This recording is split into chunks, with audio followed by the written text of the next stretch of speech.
just Oh, accidentally.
good afternoon, Kirk.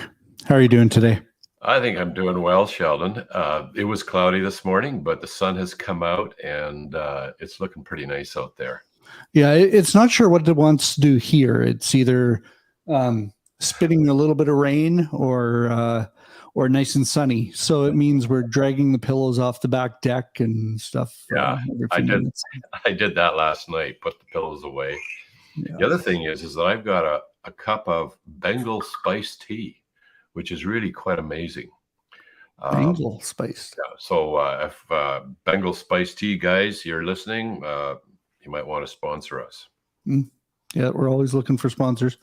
Not really, but that's fun.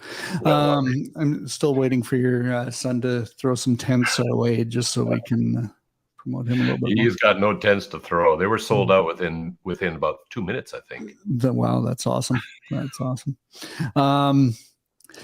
Yeah, and so we talked about the weather. Anything happened in the news recently we need to address? Well, unfortunately, yes. The answer. The news is so depressing now that I don't really watch it much or check it much. Certainly not after supper because I want to sleep at night. But we're all aware. We're all aware, probably, of what has happened in Texas with that incident, that school shooting, and other just 10-year-olds. It's just tragic. Just tragic. And of course, there's lots of reaction. In fact, this morning when I wanted to tweet, I tweeted just an announcement of our live stream here. And I was looking at what sort of hashtags, and I noticed that under, I think, what was it? Under hashtag gun control now, there had been 4,370 tweets in the last hour. And that's just an example of one of the proposed solutions we're hearing there. On the other hand, there's other people saying this is not going to do a thing to stop this issue. So it's just really, I don't know. It's just like a cattle prod in the backside to our culture, to saying, what in the world? I mean, what can we do? And I've been thinking a lot about this. I'm a philosopher as well as a theologian and a scientist. And I have been thinking about this not since the news broke. I've been thinking about this for years.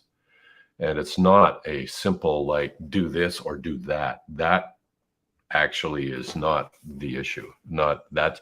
We're seeing symptoms of a deeper problem here. Yeah, and I was on Twitter last night. I made the mistake of going on my phone just to check out what people were saying. And now we're Canadians. We've got lots of gun control up here. not complete gun control like some nations, but we don't have the school shootings as much up here as we see in the States, but we do have gang violence. We do have, my kids have been in 3 lockdowns in their high school this year because of different things happening. The question that I have as I read the views of different people on Twitter and social media in general is it all politics at this point? Because it feels to me like you have a group of people that say gun control will solve this problem. It solved the problem around the world. Solved the problem in Australia. Solved the problem in New Zealand. Is gun control a solution? Knowing the Second Amendment in the States and seeing how people want to keep their firearms for reasons, and I actually agree with a lot of the reasons. I'm looking at this going, you can throw all the gun control in the world at it. Yes, it might stop some issues, some of the school shootings, but will it actually solve the problem of violence? Because it's not just gun violence. There's violence all over the place right now. Yeah. Why? Why is that? Why are people lashing out? Well, in thinking about this over the last number of years, I keep coming back to something I ran into in the mid-1980s at the University of British Columbia when I was working there. And at that time, there was a discussion, and that's when I became aware of it. The discussion had probably been going on before then, but that's when it became public enough that I, as a non-sociologist and as a non-psychologist, just an average person, well, like everybody else, became aware of the discussion of nature versus nurture. And at that time, up for the most of human history and for many cultures, if you did something bad, if you did something wrong, you were usually held morally responsible for what you did. Or if there were other people involved, they also were held accountable for not only what you had did, but their role in what you had did. So there was personal accountability and responsibility. But I began to become aware in the mid-1980s that there is a discussion, or there's a trend growing. There's another school of thought, and the school of thought is that we're not actually, we're victims of the environment within which we live and within which we have grown up. Is that we're kind of start off as a nice pure white page, so to speak, a blank page, and then everything in our surroundings is what is to blame for our bad behaviors. So holding a person accountable and morally responsible began to shift to holding the surroundings morally accountable and responsible. And we are just victims, basically, of our upbringing and of our environment. So with that in mind, there was a massive shift, and it has continued to this day. So that I would say the bulk of responsibility, and I'm speaking in generalities here, for any wrong actions is shifted to circumstances or the environment. So in this case, in the case of what we observed here in Texas, is the immediate blame is placed not so much on the young man who did this, the 18-year-old who did it, but it's really placed on the access to firearms and the United States' Second Amendment and so on and so forth. So that thinking behind this is in this school of thought where it's you are a victim of your environment, of your upbringing, and not to be held moral responsibility for your actions, is that if we can only just clean up the environment, if we can only just stop these people, and I will define what I mean by these people just in a moment, because he fits a profile that's common to other people who have done such things. We could stop all of this by simply making it so he's not a victim of his environment. So when I say these people, what am I talking about here? I did a little bit of reading this morning on the personal life of this fellow, this 18-year-old. His father was non-existent in his life, it states. He did not live with his mother. He had what's called a troubled family life. He lived with his grandparents. He was a very shy fellow. He had a job at a restaurant, and basically they said, well, we all know each other. We all talk about things, but not this guy. He was always a loner. He was always too shy. He never engaged in our social discussion. And then I read that he was bullied at school, and there was one schoolmate in particular that enjoyed hitting him. That was one of the things he liked to do. And so when I look at this and I look at the psychological profiles of or descriptions of other people who've done this similar things, they fall into this category of people who are basically they have a very poor, they have no social life or very little except for what is online. And they've been bullied, they're ostracized, they feel alienated from society, they have no real life friends.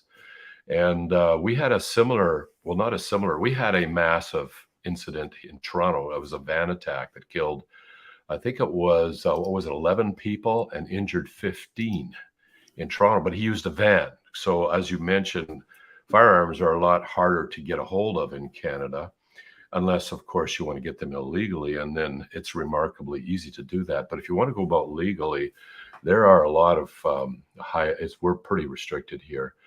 But anybody can get a hold of a vehicle, and this is what this young man did. And again, when I was reading his description, he was socially isolated. He felt socially rejected by women, for example.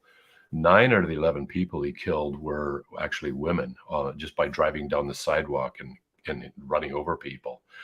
And so this is what I fear. I fear that when we look at the environment we can say, well, if we could just make laws about this, and we can just do that, we'll fix the problem. But then we observe that here and in France, there are other solutions to the lack of firearms or the lack of accessibility, and those can be just as bad. So what we really need to do in this situation, which I see very little discussion of, we need to take the actual situation that happened, and then we need to work backwards. We need to actually reverse engineer what's going on here in our society to see if we can see, okay, what was the underlying cause of this? Now, at the end of the day, he made a moral decision to do this, but people like that have always been around, maybe not in such quantity. And I think there's things happening in our civilization today that it's actually promoting and increasing the amount of social ostracization, isolation, and so forth.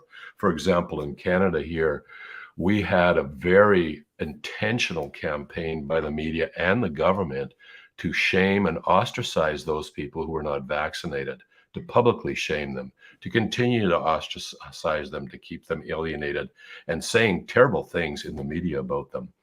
And what this has actually done is it promotes a division within a society, and that can be promoted in a number of ways, but we see it's increasing, not decreasing, this kind of alienation and bullying, so to speak.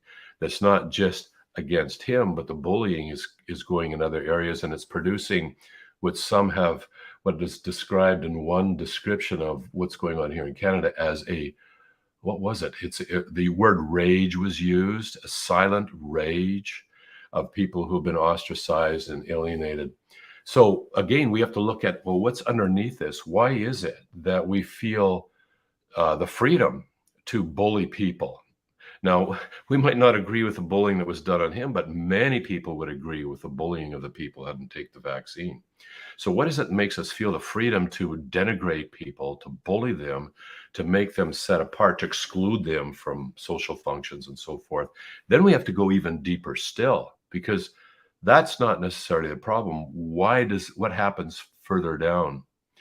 Now, I've perhaps talked for a few minutes here. I need to maybe give you a chance, Sheldon, to break in or to say something. I was just thinking, like, we've got a society that promotes extreme viewpoints And with social media and stuff, it not just promotes it, but it highlights it and it encourages it. It's I was reading somebody's tweet yesterday that said uh,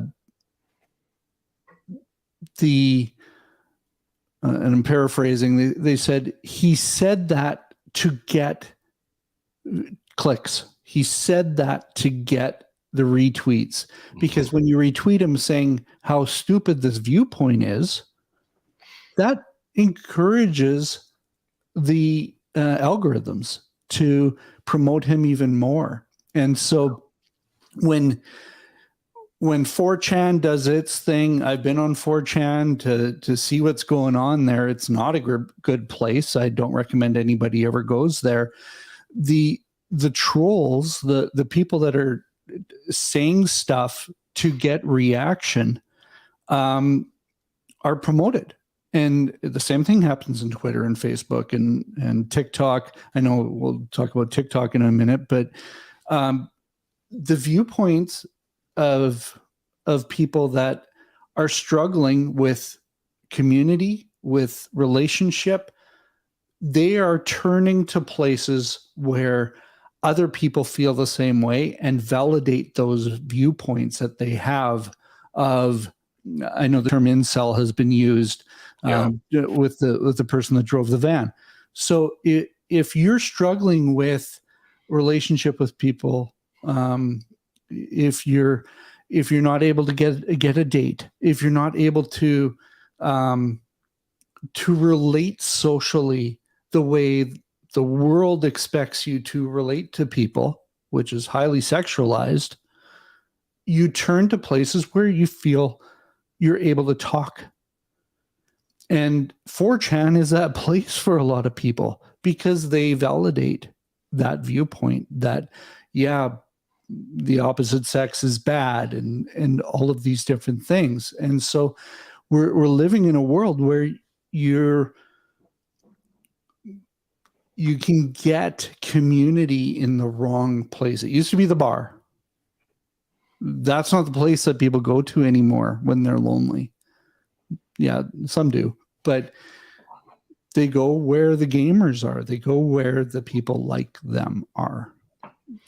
Yeah, there is a definite loss of identity in our culture today, and that's been pointed out. So people are trying the loss of identity, at least according to Mary Eberstadt, who has written a book on this topic called Primal Scream, is a result of let's say, smaller families or no families, broken families, non-existent relationships with the parents. Basically, we used to be able to get our identity from growing up in a family where you had siblings and cousins and aunts and uncles. It was quite extended. But when our culture today, through various circumstances, that doesn't happen anymore. So people do not have this innate sense of identity. They identify with their tribe, so to speak, their tribe being their family and relatives. So they look for that identity elsewhere.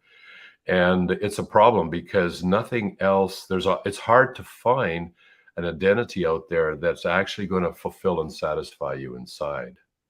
Another aspect of this is a series of TikTok videos, a trend on TikTok right now. And that is usually a statement to a short video of them doing something just absolutely outrageous, crazy, life-threatening, whatever. And the statement that's stated as they're playing what they're doing is, we're all going to die. And in a while, nobody will ever remember that we lived. So blank it. And the word blank is, I've said blank because I want to maintain a certain level of class here, but it's a word that starts with F. We can all fill that blank in. And then they do something just completely off the wall, outrageous, in some cases, just absolutely stupidly life risky. But what I find interesting is that just in the last week, I've become aware of this and a number of TikTok videos where they're doing this. And what it tells me about, let's say, the teens and the 20-year-olds that are embracing this. And basically, it's the idea that there is no God, there is no heaven, there's no hell, there is no afterlife. There isn't even any point to life.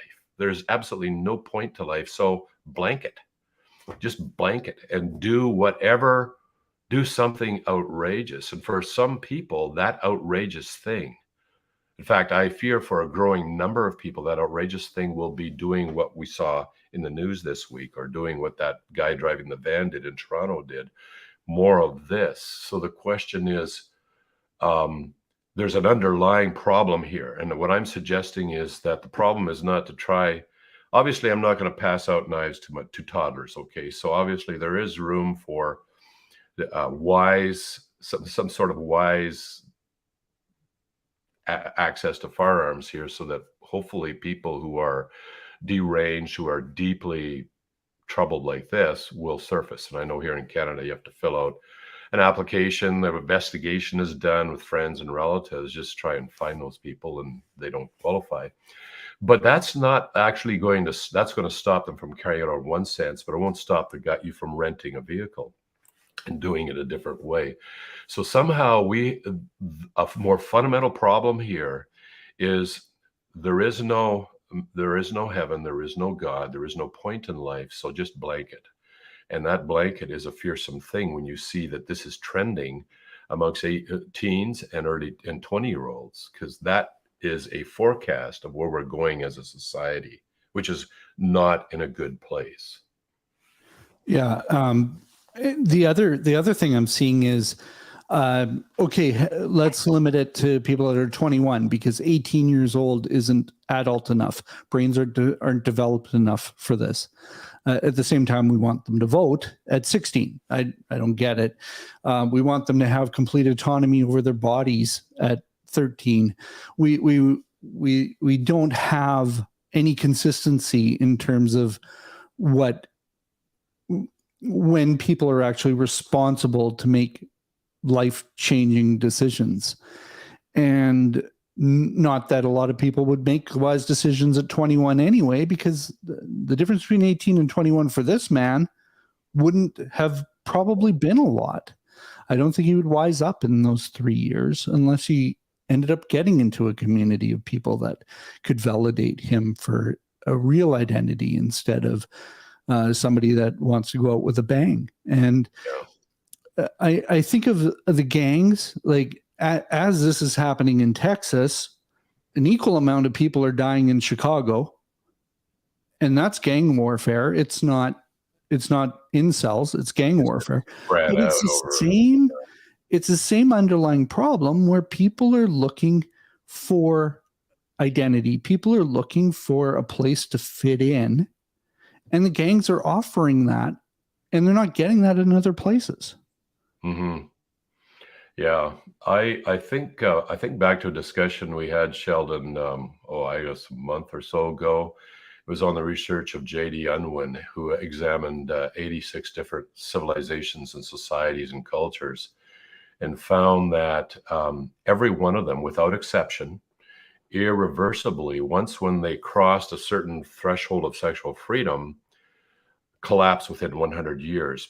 And we talked about that. But what I want to point out here is that there were three things that shortly followed the collapse within 1 or 2 generations before the whole society collapsed. One of them was the abandonment of rational thinking.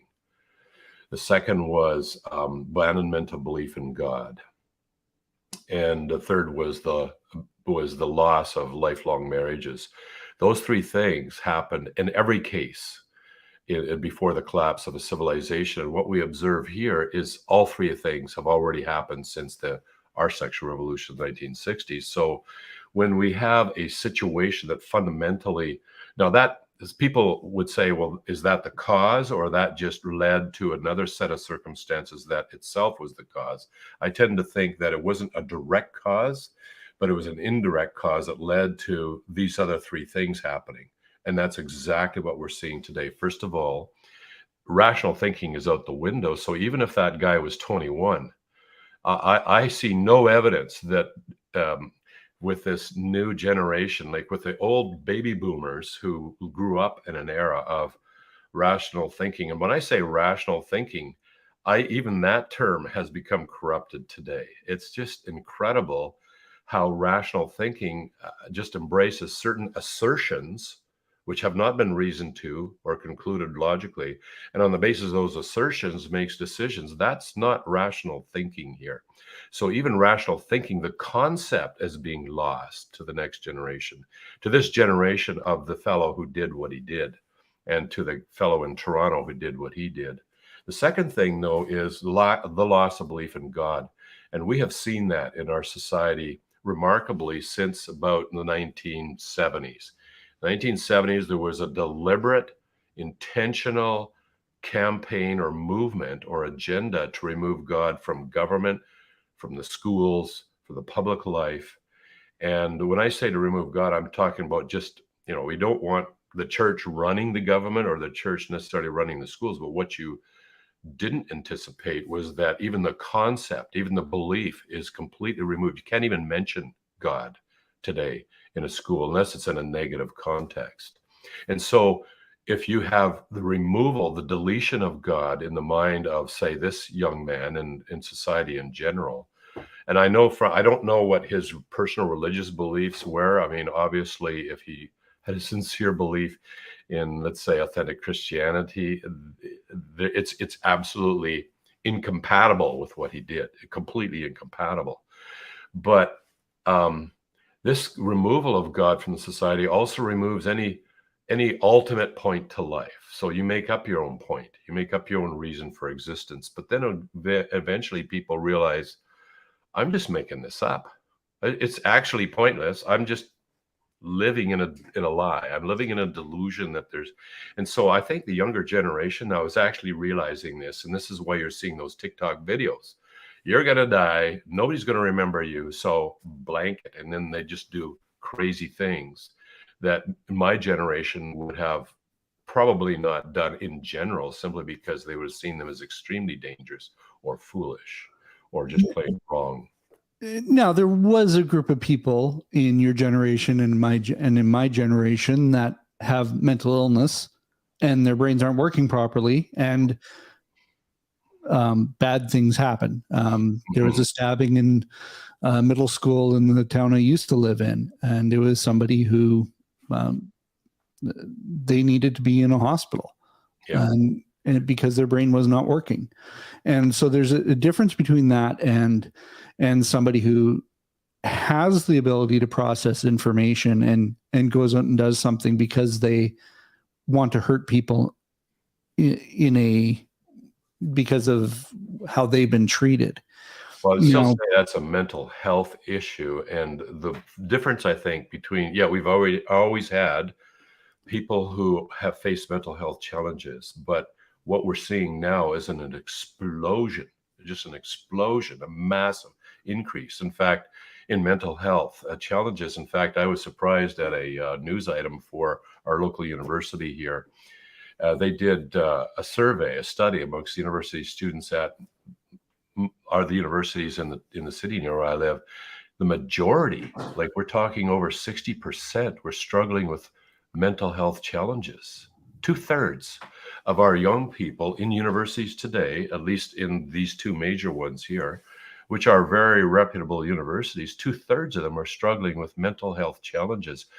That's a massive increase in the last generation. And so the question, once again, well, what is the cause of these mental health challenges? And there's probably no one single thing. It's always tempting to be simplistic, but I would say definitely involved. When I look at my own life, I have faced lots of opportunities to get depressed, and I have actually been through a time of, it was acute depression, not chronic, but I still got a taste of what that is. But the thing that always pulled me out, or the thing that helped me at least, is that there is hope. This life is not all there is. And I will be remembered and loved and valued forever by God for all eternity. And I have this whole eternity to look forward to. Plus, I'm held accountable for my moral decisions in this life. And so I'd better think seriously twice before I did anything wrong, like at least on that scale, something of that scale.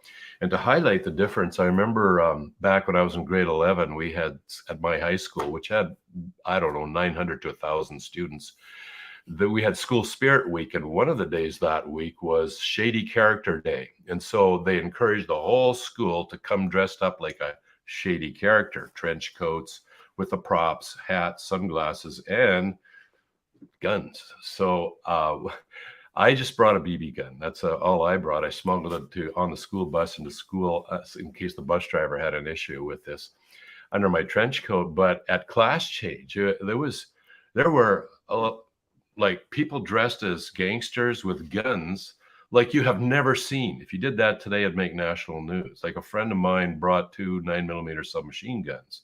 And that was our literature teacher says, "Wow, what you got there? Hey, that's something." And then pass it around the room. And so it all went up and down each row so that each of us could examine his. He was extra special with his Shady Character Day. So we had this happening. It was a very different society back then. And I think even though I grew up in a predominantly amongst people who would not identify themselves as, say, sincere devout Christians, maybe only 7% of the population would where I grew up at the time, there was still a strong Judeo-Christian or traditional moral value there. There was still actually a belief that maybe there is a God back, somewhere, even though if they weren't religious, there was a God and there is a point to life and whatever. And I think that acted as kind of a social restraint, plus some hope. Like a lot of guys said, I ain't got no time for God. They're boozing and chasing women. But before I die, I want to, get things right, because they still believe that there was accountability and there was a purpose to life and there was heaven.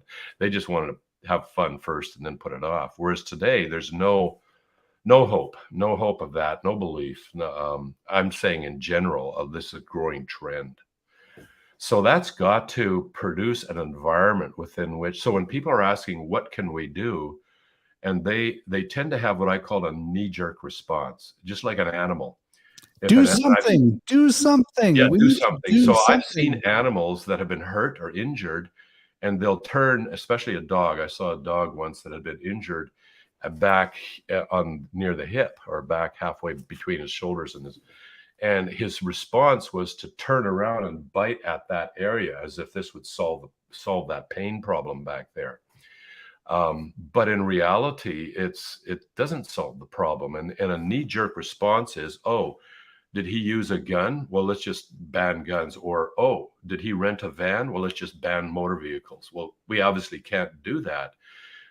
The gun thing, I noticed that this morning the Prime Minister of New Zealand recommended that they do in the States what she did, which was just to totally ban all firearms in New Zealand, pretty much. What she didn't mention is that the majority of the population did not comply. So there is a huge underground market in that. And mass shootings don't happen very often in other countries like Australia, New Zealand. So I think it's a bit premature to say, oh, we've solved the problem here. No, you haven't solved the problem if you have not solved the underlying problem, which is the growing disillusionment, disenfranchisement of so many in the next generation that are growing up in a world where there is no hope for an afterlife. There's no God. So let's just blanket, as they say on TikTok, and do something wild and crazy and stupid. And unfortunately, humanity is creative. So where there is a demand, there will be a supply in whatever it is you want. And we've seen that in prohibition in the 20s. We've seen it in the drug supply. Those are all banned drugs that are just sold in every city, but there's no lack. Well, and just in that, I was trying to, if I was to consider gun control as a solution, is that not doing the exact same thing that in the 80s there was a drug war, a war against drugs? Well, now it's a war against guns, but we've said that the war against drugs doesn't work. Yeah, and it didn't work against booze in the 1920s. And there's a growing trend now. I think it'll work even less now for firearms, simply because, and I don't want to say too much because I don't want people to, get ideas or so forth, but this is in the news. This was in the news just a week ago. There's a growing trend to just simply print your own off on a 3D printer. And that's really going to explode. The underground market in booze in the 20s, the underground market in drugs here, and the underground market in whatever they choose to want. Whatever the demand is, there will be a supply. It's a law of human nature. Now, there is a way around this. There is a way around this, and that is you can, let's say, monitor your civilization, your society stringently enough so that they can't make their underground whiskey. They can't possibly import drugs, or they can't possibly buy themselves a pistol or a shotgun. And typically everybody thinks of assault weapons that they're using, and that's what this guy did use. But well, I don't want to say anything more because I don't want to promote other methodologies here. But I will say this, is that the underground market is a result of a deeper problem in society. And at some point, there's a tipping point when it gets hard enough to get your booze or to get your drugs or to get the next thing you want. It actually promotes and cultivates a massive criminal network, an underground market to provide the population of what it is they want. And the direction our population is going is that's not going to be good. So when I look at my own life, why don't I go down this road? It seems that the reason is that I have a hope and I believe in God. I believe there is a moral standard, and it's not contingent on, let's say, as one of our commenters rightly says, that there's a ton of guns in every closet, drawer, nightstand, etc. But that's not a new thing. That has been going on for over a century. So we're dealing with something that's now taking a new phase. And I totally agree, safety training, absolutely, and some sort of mental health screening or criminal screening. And that is actually starting to get in place. But at the end of the day, the people who wants illegal and illicit drugs, booze, or guns, they're going to get that. So what we have to do, if we're going to ask the question, what should we do? We have to be a bit more mature on this. And I'm talking to the government leaders here. Government leaders want to always blame something, and that's the scapegoat. And then, they're doing something about it. It's usually something the other side believes in. Yeah. And then they pass a law and they feel that they've done something about it. And we've passed quite a few laws here in Canada. But at the end of the day, passing a law, if you really want to do something, we have to address our civilization. We have to address our society. And okay, prayers and thoughts, I see a lot of people just mocking that. And in a sense, if you don't believe in prayers and thoughts, like it says in the Bible, Jesus could not do many miracles in Capernaum because of their unbelief. So if that's the attitude of prayers and thoughts is something like is a superstitious religious thing, it's not going to do anything. But for those who do believe in God and do have a personal relationship with God, my prayer is to go for the big request. The big request is this: a massive spiritual awakening in our civilization and society. I see the politicians aren't going to save us. Laws just continue to increase until you're essentially living in a penitentiary, like in North Korea, where you're constantly surveyed all day and all night to make sure you comply with the government, 1984 style. And I just read an article on the kind of screening that's coming up in China right now that's actually implemented, the app. And it was on the news 2 days ago. And wow, okay, it's brought in to be justified. We want to stamp out this disease. But you can really see where this is going to go real fast. If you want to make your civilization that's declining morally, if you want to make them behave, and you don't want any kind of a spiritual awakening, you don't want God involved, then what you're going to have to do is increase the laws and increase the surveillance and restrict the freedoms more and more, so that every person eventually is monitored 24/7, some way, by a chip or whatever, so that the algorithms know exactly where you are, what you're doing, and that you're staying within this window of what the government permits. That's the ultimate destiny of humanity without God. But the irony of it all is that Jesus said that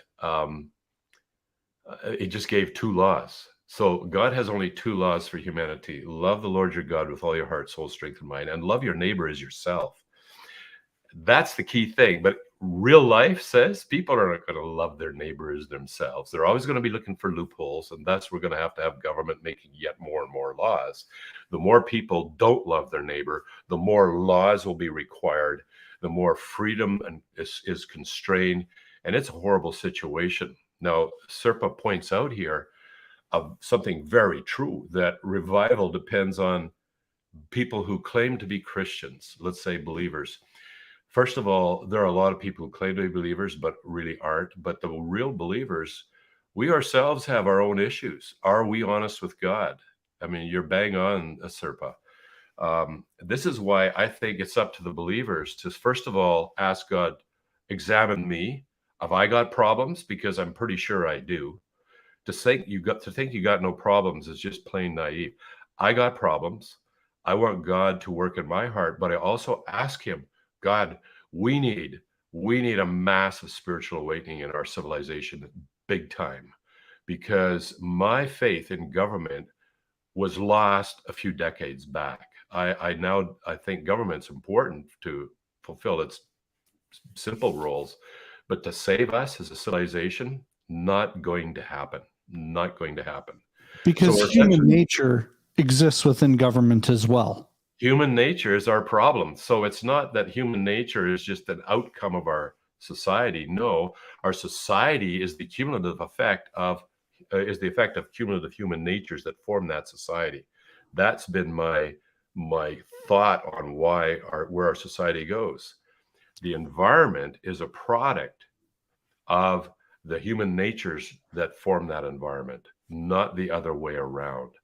So there is no such thing as basically a long-lasting utopia here on Earth as long as you got real people living in it. But there's certainly, you can have better cultures, better improvements. The closer a society actually follows those two great commands of Christ, actually loves their neighbor. No, that's another thing. Don't assume you can love your neighbor. That's one thing I apply to myself.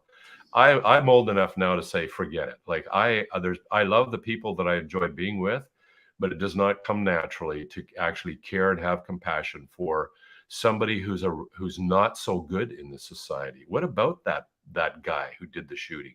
What about him? Were there Christians around who sincerely cared for him?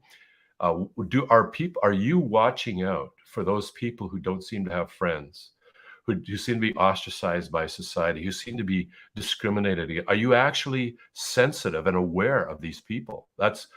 When I say you, I'm saying that as a blanket question to our civilization today, and to especially every believer, every person who claims to follow Christ. We have to care and have compassion. And you know what? There certainly has to be enough Christians, even if it's only 2 or 3%, say in his own high school. And I don't want to be too hard on that. I know high school life is hard and teen life is hard.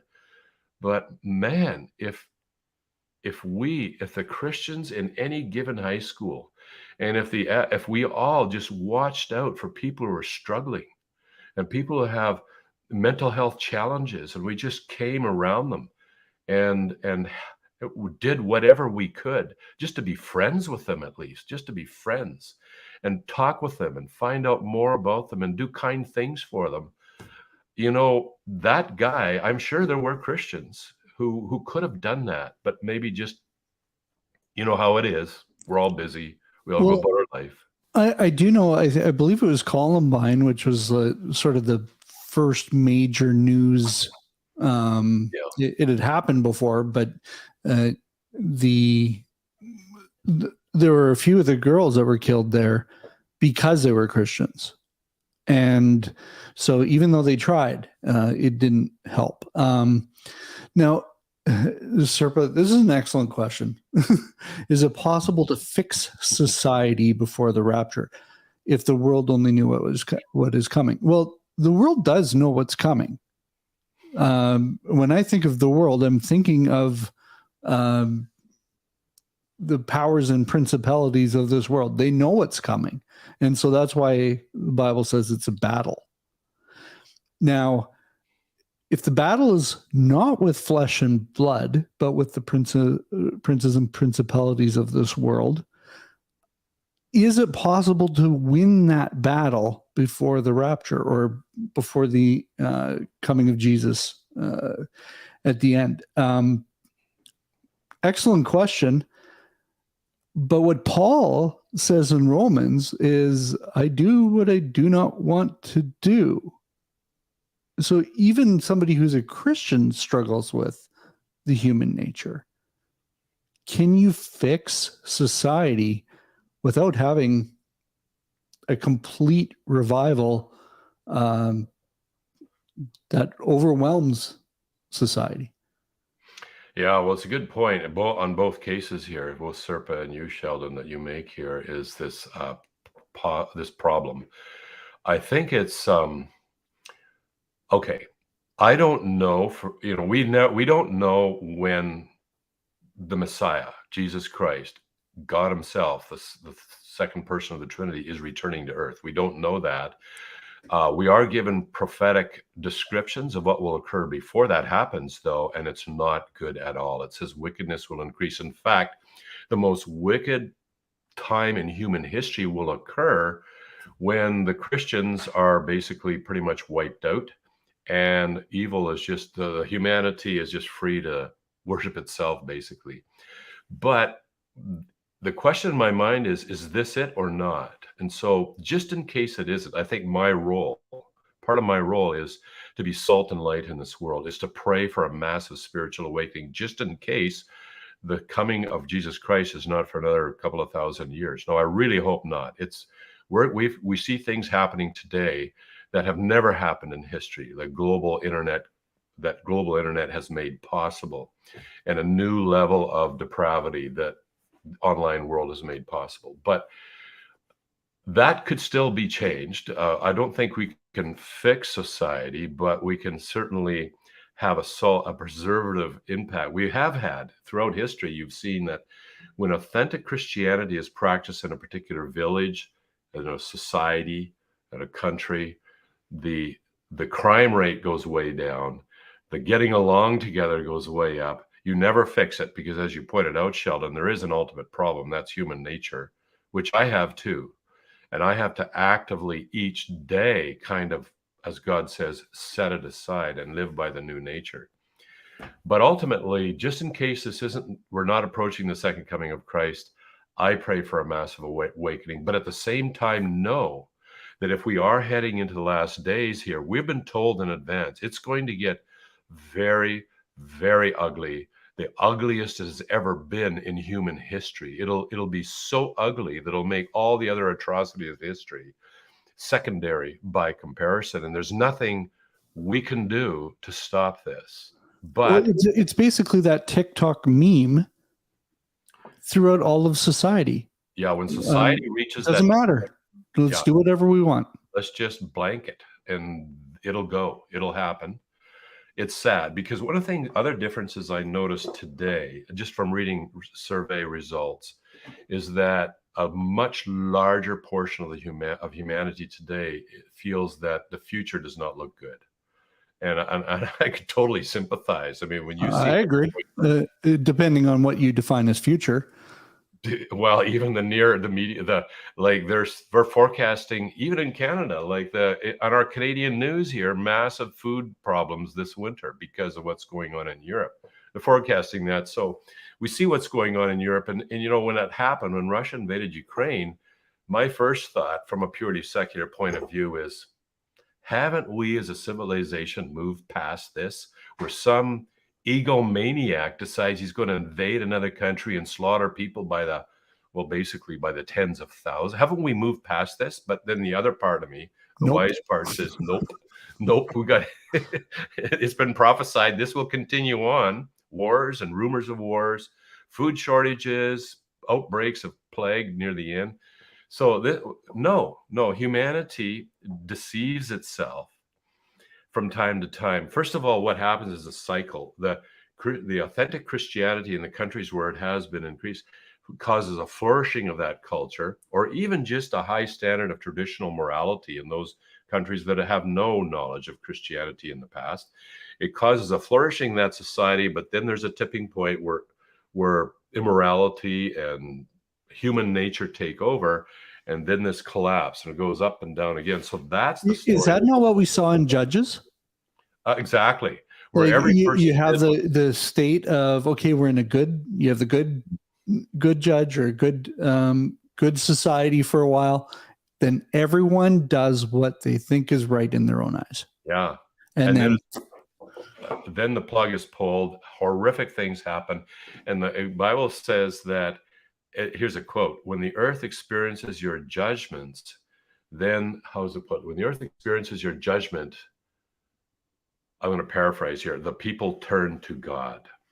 And so it has to get so bad that the population starts looking around and saying, we're actually not doing a very good job here. Humanity is not as great as we had all assured ourselves of in the classroom of our school systems. We're not just naturally good. It has to get so bad that that kind of urban myth is utterly destroyed. And then people start saying, well, we need God here because nothing is going to save us. The problem is that a lot of people say, well, you only believe in God. Sorry, I'm alone in the house here, and I thought I was listening to somebody moving around the next room, and then it suddenly became, wait a sec, I'm alone in the house here. So it must be the fridge. The fridge makes weird sounds sometimes. But the problem is that I lost my train of thought. That's the problem. Where was I going? and you took me off too. Total distraction. Yeah. Obviously, it was really About human nature, cycles of human nature. Oh yeah, the problem is that the atheists will say yes, but you only believe in God because you really got into a bad predicament here. So the question we have to face is, do we believe in God because he's a helpful, it makes us feel good when we're in a horrible predicament? He's a crutch.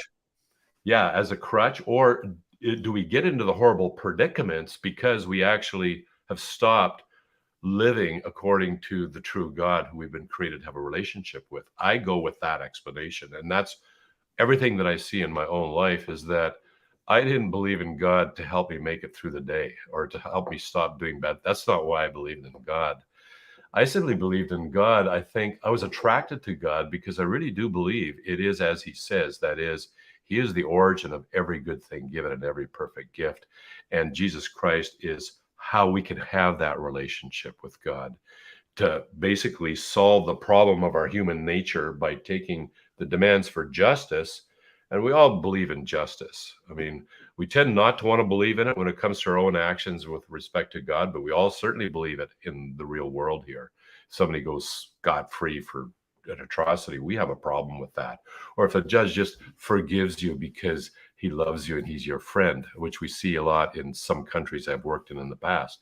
If you're a friend of the judge, you get off because the judge likes you. And yet we expect God to just let us off because he's supposed to love us. But that's a flagrant crime against justice itself, even by our own standards. So somehow God has to stay perfectly just while at the same time satisfying the demands of justice and love, both. And he did that through Christ. So when I get back to the situation at hand today, yeah, it's not a question of one extreme or the other, like gun control, so that the people suffering from this, there's no point in life, so let's just blanket, can't get their guns. Or the other extreme is guns don't kill people, people do. Both miss kind of the point, and that is, although the second one is closer to the point, what is it about people that we can possibly address? And the first thing, I think the government is guilty of, as everybody else on this, by deliberately censoring even discussion of God in government and in the classroom. It should allow. I just want to make one point on that. We're both Christians. I don't want the government forcing my kids to become Christians. No, but they shouldn't censor it either. Like, it should be, freedom. And like in a pluralistic society, which I think I don't even know if we have that anymore, because I think it's driven more towards a single ideology of political correctness of whatever that is that day. But as we look at where society is right now, even having the conversation around what is morality and what is the individual in that? Mm-hmm. It becomes an issue. I know you said earlier in this conversation that we have identity and stuff like that. When the identity is built around a group of people, which is what we've been driven to in the school system and in the media and stuff. You're supposed to be part of a group, whether it's your sexual identity or your gender identity or your beliefs in a certain thing. Your That's athletics what and defines you. You've lost that individual piece of that, and you become a cog in the wheel. Mm-hmm. You become a worker. You become a somebody that doesn't matter. And so even just getting to the point where if you're watching this and you're going, I don't know what my identity is. It's you are created in God's image, and God loves you. We love you. If you want somebody to talk to, go to kirkdurston.com and fill out the form there. We have 850 people that would love to talk to you. If you're alone, talk to us. Come in the comments. We'd love to talk to you. But you're not a part. You're not just a cog in the wheel. You're loved so much that somebody died so that you could go to heaven.